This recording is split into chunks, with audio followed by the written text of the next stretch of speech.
Saint মার্টিনে যে ঘটনাটা ঘটছে, বিশেষ করে টেকনাফ থেকে সেন্ট মার্টিন যেতে যেভাবে গোলাগুলি করা হচ্ছে, এবং সেখানে আমরা যেটা পত্রিকায় দেখলাম যে যুদ্ধজাহাজও, মিয়ানমারের যুদ্ধজাহাজও সেখানে দেখা যাচ্ছে। এটা বাংলাদেশের সার্বভৌমত্বের পরে একটা প্রচণ্ড রকম হুমকি। এবং দুর্ভাগ্যের কথা হচ্ছে যে বর্তমানে যে একটা অনির্বাচিত সরকার আছে, দখলদারি সরকার, জোর করে দখল করে বসে আছে, এদের কাছে সার্বভৌমত্ব ব্যাপারটা কোনো রকমেই কোনো প্রভাব বিস্তার করছে না। একটা ভিন্ন দেশ থেকে আমার যে পথ, যেটা আন্তর্জাতিকভাবে স্বীকৃত যে পথ, সেই পথে আমার সেই সমুদ্রের সীমা, সেখানে আমি যাতায়াত করতে পারছি না, ওখানে সেখানে গোলাগুলি করে যাতায়াত বন্ধ করে দিচ্ছে। অথচ সরকার এখন পর্যন্ত একটা যে স্টেটমেন্ট, সিরিয়াস স্টেটমেন্ট, আমি condemning the incident of Myanmar, সেটা পর্যন্ত তারা করে নাই। তারা বলছে যে আমরা দেখছি, এটা সার্বভৌমত্বের প্রতি আঘাত আসছে, তারা দেখছে। এই সরকারের উপর আমাদের আস্থাটা কী করে থাকবে?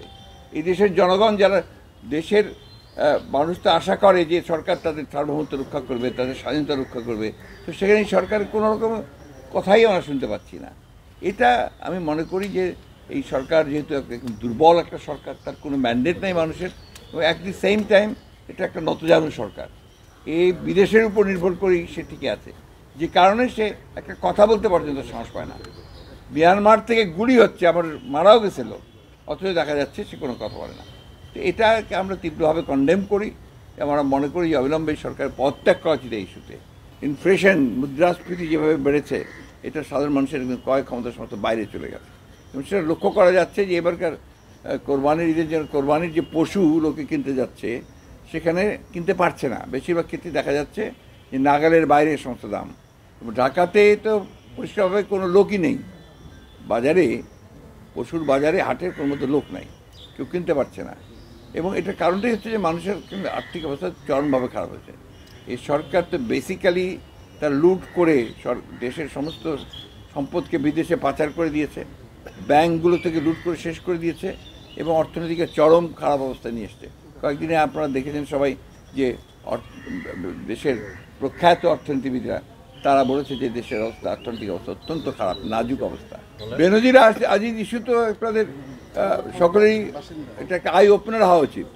যে সমস্ত কর্মকর্তা কর্মচারীরা এই দেশে মনে করছেন যে তারা আপনার এই আওয়ামী লীগকে সমর্থন করে লুটপাট করে দিয়ে তারা টিকে থাকতে পারবেন, আলটিমেটলি কিন্তু টিকে থাকা যায় না। আজিজ এবং বেনজির তার একটা প্রমাণ যে লুট করলে, চুরি করলে, অন্ধের মতো একটা অজনপ্রিয় ম্যান্ডেটবিহীন একটা সরকারকে সমর্থন করলে সেখানে টিকে থাকা সম্ভব না।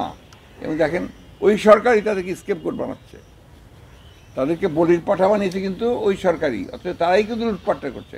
আজকে তো আবার পত্রিকায় দেখলাম, আগের আপনার যে আসাদুজ্জামান মিয়া ঢাকা ডিএমপি কমিশনার ছিল, তার বিশাল ফিরিস্তি বেরিয়েছে। এগুলো সব এক এক করে আসছে, এখন থলের বিড়াল বেরিয়ে আসছে সব একটা একটা করে। এটাই হচ্ছে, আমরা বহুদিন ধরে বলছি যে এই সরকার বাস্তবিকভাবেই রাষ্ট্রযন্ত্রকে ব্যবহার করছে, সরকারি কর্মকর্তাকে বার করে তাদেরকে সব চুরির সুযোগ দিচ্ছে। সেই সুযোগ দিয়ে আজকে এই ঘটনাগুলো ঘটেছে, এখন তাদের নিয়ন্ত্রণের বাইরে। It has become reach such a stage যেখানে তারা কোনো নিয়ন্ত্রণ করতে পারছে না। এবং সরকারের এই মুহূর্তে পদত্যাগ করা উচিত, কারণ দে হ্যাভ ফেইল্ড টোটালি। তারা রাষ্ট্র পরিচালনা করতে, শাসন করতে, তারা দুঃশাসন সৃষ্টি করেছে এবং ব্যর্থ হয়েছে রাষ্ট্র পরিচালনা করতে।